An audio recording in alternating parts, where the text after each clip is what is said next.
En este video vamos a aprender a construir la tabla estadística para una variable numérica que presenta muchos valores diferentes y también el gráfico correspondiente. Para hablar de esto, me voy a basar en el libro de Aguirre, Niño y Simonetti, Estadística aplicada en las ciencias sociales y humanas. En la descripción del video les voy a dejar el link de descarga.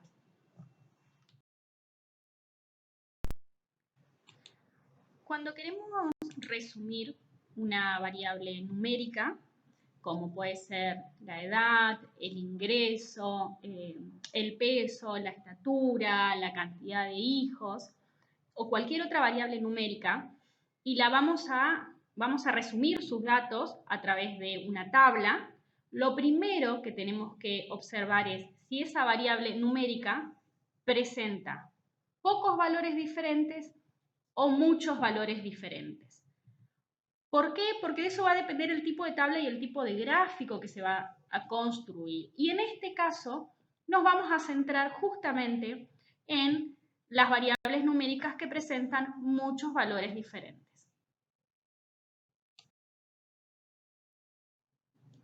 Y en ese sentido, la tabla que vamos a construir recibe el nombre técnico de distribución en intervalos de clase.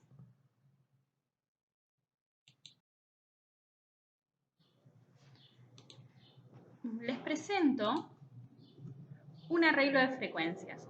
Recordemos que el arreglo de frecuencias es una tabla, ¿sí?, que se construye para una variable numérica discreta, que en este caso es la edad. El propósito fundamental de construir una tabla, en este caso el arreglo de frecuencias, es poder resumir los datos.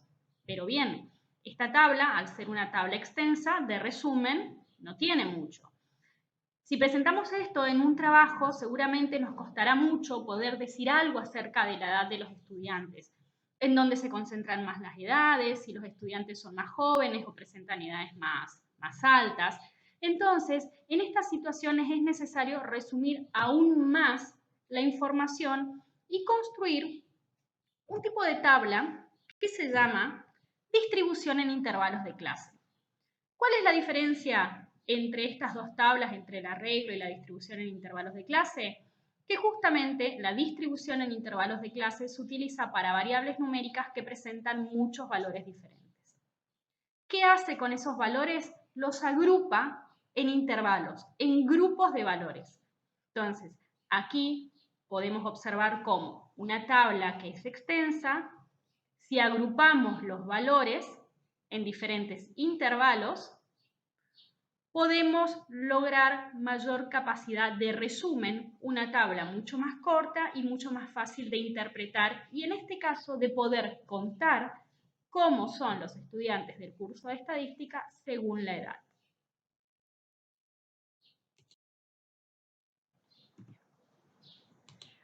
Una distribución en intervalos de clase es una tabla, como la que estamos viendo en pantalla, en donde se presentan los datos, aquí están los datos de la variable, agrupados en ciertas clases o intervalos. Y para cada uno de estos grupos de valores de estos intervalos, se computa la frecuencia absoluta, ¿sí? Entonces, podemos observar que la distribución en intervalos de clase sigue la misma estructura básica de toda tabla estadística.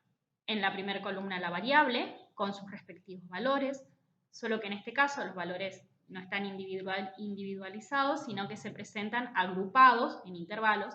Y en la segunda columna, la frecuencia absoluta, es decir, la cantidad de veces que se repite cada grupo de valores, ¿sí? Si tomáramos el primer intervalo y lo quisiéramos interpretar, eso quiere decir que, hablando de los estudiantes del curso de estadística, hay 65 estudiantes que tienen entre 17 y 20 años. Bien, veamos cómo se compone o las partes que tiene una distribución en intervalos de clase, ¿sí? Una tabla.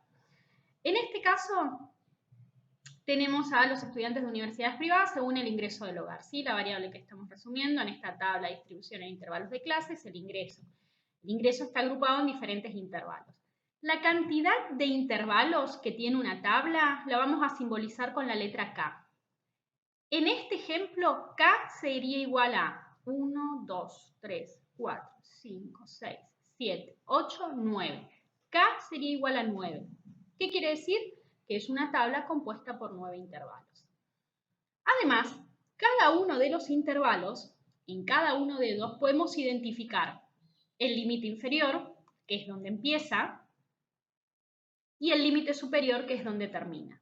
Si tomamos como ejemplo el primer intervalo, el límite inferior sería 5.000 pesos y el límite superior sería 7.500 pesos.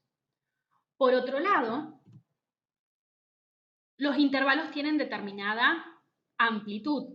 La amplitud hace referencia al ancho del intervalo, es decir, la cantidad de valores que contiene el intervalo. En general, la recomendación es trabajar con intervalos de igual amplitud. En este caso, para poder conocer cuál es la amplitud de los intervalos que se utilizan, una de las estrategias que se usa es hacer la resta entre el límite superior de un intervalo y el límite superior del intervalo anterior. ¿Sí? Si yo resto 10.000 menos 7.500, me da la amplitud de los intervalos, que es de 2.500.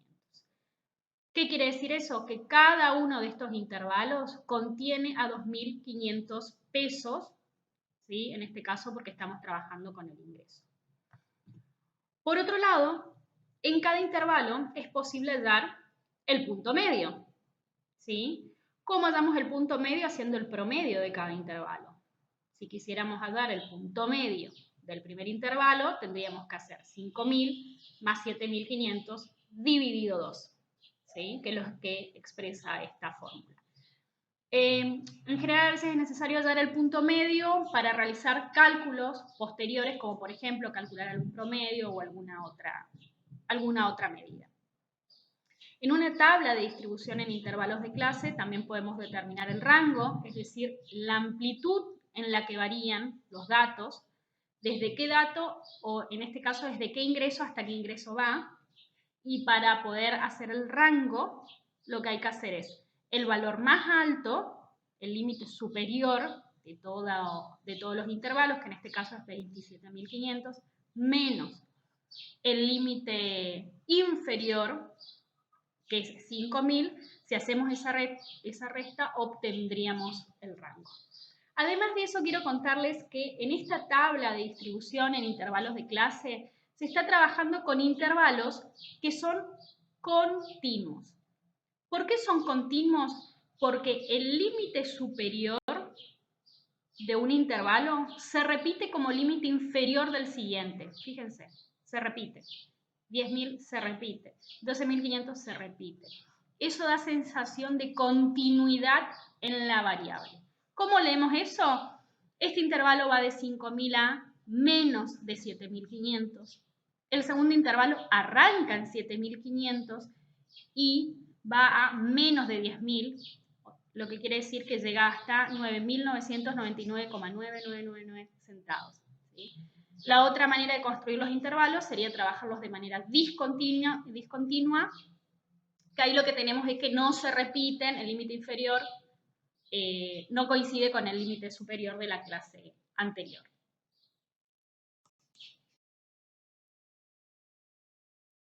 ¿Cómo construir entonces este tipo de tablas? Es decir, una distribución en intervalos de clase. La decisión principal es cuántos intervalos construir y de qué amplitud de esos intervalos. Y para eso está bueno seguir algún tipo de criterio a la hora de construirlos. En el texto que utilizamos se proponen 3 criterios a seguir. Uno de ellos es el modelo de Sturges. Sturges en 1926 propone una regla en donde lo que hace es brindar una fórmula a partir de la cual se puede calcular K, es decir, la cantidad de intervalos, y para poder calcular K lo único que hay que conocer de antemano es la cantidad de observaciones, es decir, el N. Luego, Sturges también brinda otra formulita en donde te permite calcular la amplitud. Entonces, conociendo la cantidad de intervalos y la amplitud, empezás a construir los intervalos. El modelo de Sturges, entonces, es un modelo muy simple a utilizar, bastante mecánico porque se basa en la aplicación de fórmulas, en donde lo único que tenés que conocer de antemano es la cantidad de casos. La desventaja por ahí que presenta este modelo es que no tiene en cuenta cómo se distribuyen los datos, entonces eso no queda reflejado en la construcción, digamos, de una tabla. Otro criterio sería realizar un gráfico, y este gráfico puede ser el diagrama de tallo y hoja, y entonces observando el gráfico, observando este diagrama, observando en dónde se acumulan o en dónde se concentran más los datos, a partir de allí tomar decisiones y en base a eso decidir la cantidad de intervalos y de qué amplitud. En este caso, el criterio es como más subjetivo, ¿no? Porque se basa en la observación. Y otro criterio que se propone en el texto a seguir es justamente tener en cuenta el propósito del análisis. Esto quiere decir tener en cuenta, por ejemplo, qué es lo que se está buscando analizar, desde qué campo, desde qué disciplina. Acá también puede ser tener en cuenta investigaciones previas en donde se hayan trabajado con esas variables y tener en cuenta cómo se hayan resumido esas variables. Lo importante entonces aquí es que a la hora de construir una distribución en intervalos de clase, lo bueno es poder fundamentar cómo uno construye esos intervalos, es decir, seguir algún tipo de criterio. Más allá del criterio que se siga para construir una distribución en intervalos de clase, hay algunas recomendaciones que están buenas seguirlas o tenerlas en cuenta a la hora de construir este tipo de tablas. Una de ellas es la cantidad de intervalos a construir. Se recomiendan que no sean menos de 4 ni más de 15. Pensemos en una tabla que tenga más de 15 intervalos, ya sería una tabla extensa. Otra recomendación es que las clases en lo posible sean de igual amplitud. Esto quiere decir que todos los intervalos contengan la misma cantidad de valores y que los intervalos tengan límites enteros, sobre todo porque esto después hace más fácil la construcción del gráfico. Otra recomendación es evitar la presencia de clases abiertas. Las clases abiertas son aquellas que o no tienen límite inferior o no tienen límite superior. Por ejemplo, cuando vemos el intervalo de edad 65 años o más, el o más quiere decir que no hay un límite superior que cierre ese intervalo. ¿Por qué hay que evitar las clases abiertas? Porque si no después esto complica a la hora de construir el gráfico. Evitar la presencia de clases vacías, es decir, evitar intervalos en donde la frecuencia absoluta sea 0. ¿Por qué hay que tratar de evitar eso? Porque después cuando uno realice el gráfico, en donde la frecuencia sea 0, nos va a quedar un hueco, digamos, en el gráfico.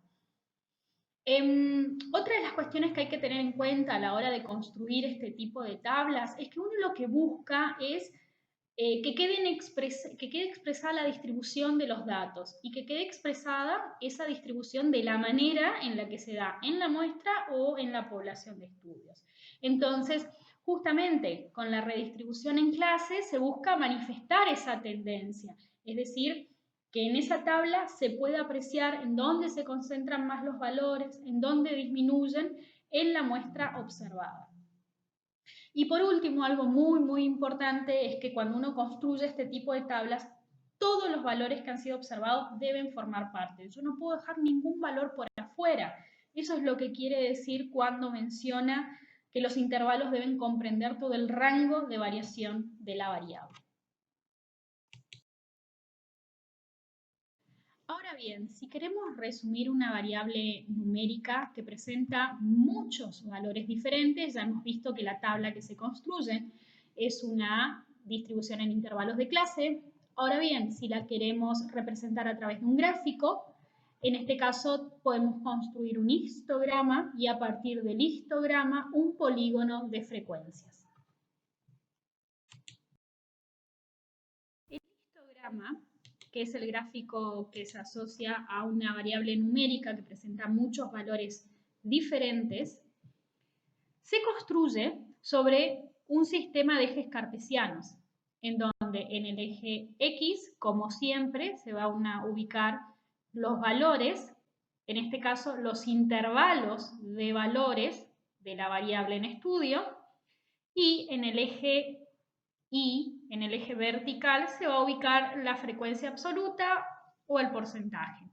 Y la mecánica de construcción es levantar para cada intervalo de valores una barra y la altura de la barra va a llegar hasta la frecuencia que le corresponde. Si observamos este gráfico que se presenta, podemos ver que el histograma es muy similar o muy parecido al gráfico de barras que construimos para variables categóricas. ¿Cuál es la diferencia más allá del tipo de variable? ¿Cuál es la diferencia entre un histograma y el gráfico de barras? Es que en el histograma, como estamos trabajando con una variable numérica, que en general es continua, las barras van unidas, no hay separación entre ellas. En este caso, como estamos trabajando con la edad y la edad se trabaja o se mide en años cumplidos, fíjense que los intervalos van de 17 a 21, de 21 a 25, porque se están trabajando con intervalos que son continuos. Si se trabajara con intervalos que son discontinuos, lo que se hace es dejar una mínima separación entre barra y barra. Pero eso no modifica el tipo de gráfico, que es un histograma. Veamos un ejemplo. Acá tenemos a los estudiantes de universidades privadas resumidos según el ingreso del hogar, ¿sí? Esto es una distribución en intervalos de clase para la variable ingreso del hogar, que es una variable numérica que al presentar muchos valores diferentes se decidió agrupar en intervalos, ¿sí? Para cada uno de estos intervalos se computó la frecuencia absoluta y además se calculó el porcentaje. Vamos a construir un histograma desde el Excel. Voy a seleccionar, esta vez voy a optar por trabajar, por representar a través del porcentaje. Voy a dar la instrucción para que el Excel me construya un gráfico de barras. Aquí tenemos el gráfico de barras. ¿Cómo hacemos para que este gráfico de barras se transforme en un histograma? Hacemos un clic sobre las barras, botón derecho, dar formato a serie de datos y en el ancho del intervalo ponemos 0, es decir, que no haya espacios entre las barras. Y ahí tenemos nuestro histograma. Como todo gráfico, acuérdense que debe llevar un título que va a coincidir con el título de la tabla en este caso, ¿sí? Recuerden que en el eje X del histograma siempre tienen que aparecer los valores de la variable. En este caso tienen que aparecer los intervalos de los valores, ¿sí? Vamos a ubicarlos. Y después todo lo que resta por hacer es cuestión de formato, ¿sí? Que eso queda a criterio y a gusto de cada uno. Bien. Y aquí tenemos nuestro histograma.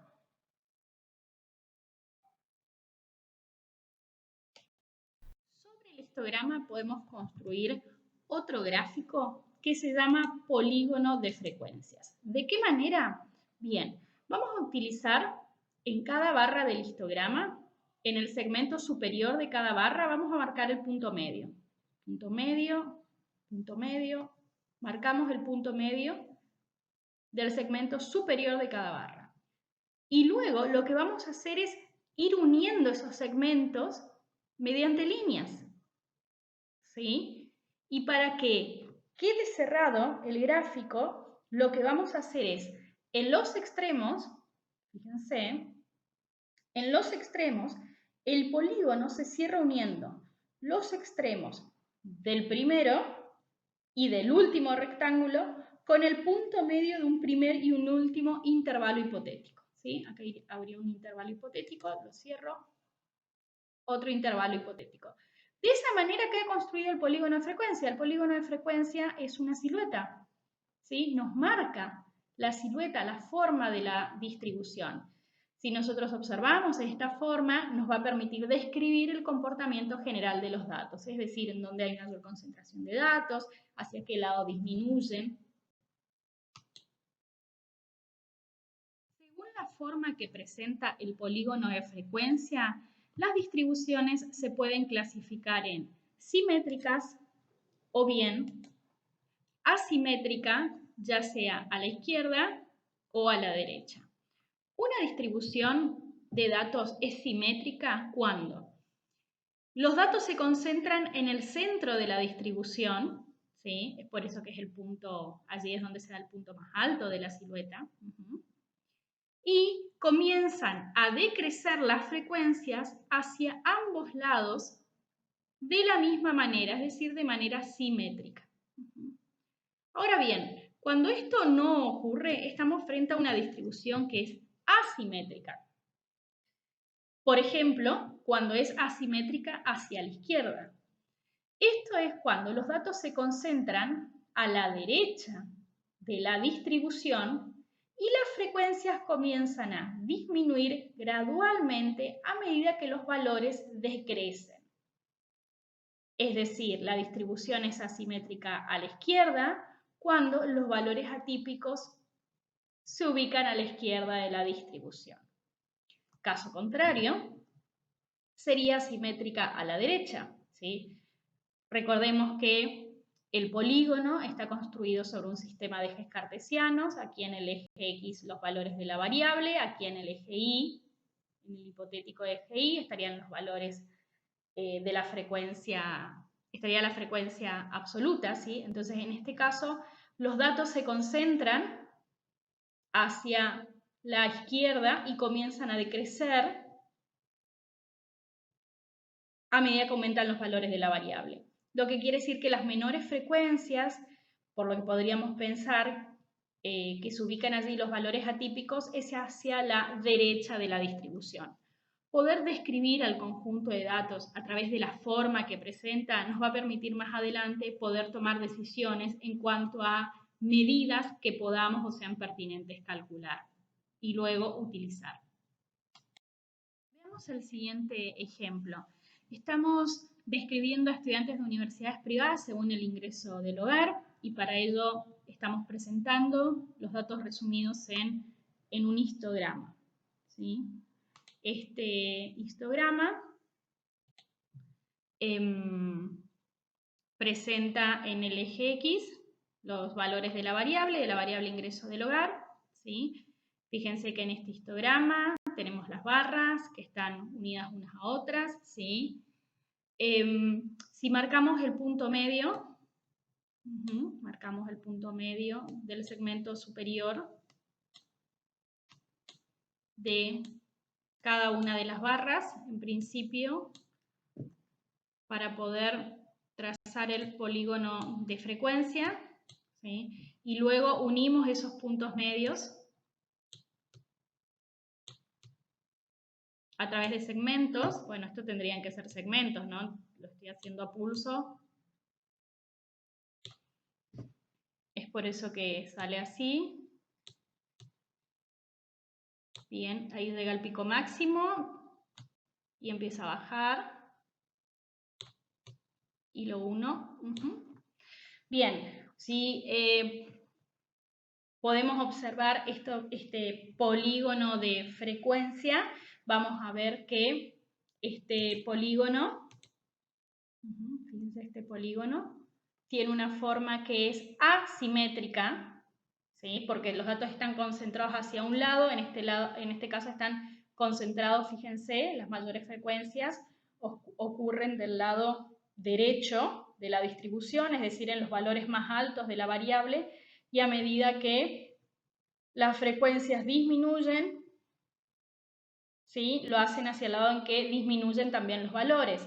Es decir, que los valores atípicos se dan en los valores más bajos de la variable, lo que quiere decir que en estos estudiantes de universidades privadas que se han observado, lo que más se da, lo más común, es que provengan de un hogar en donde los ingresos sean mayores a 22.500 pesos. Sin embargo, los estudiantes que provienen de un hogar en donde el ingreso es de 5.000 a menos de 10.000 pesos, es solamente el 10%. Con esto, lo que podemos observar es que se está trabajando o estamos en presencia de una distribución que es asimétrica hacia la izquierda, porque hacia la izquierda se ubican los ingresos atípicos.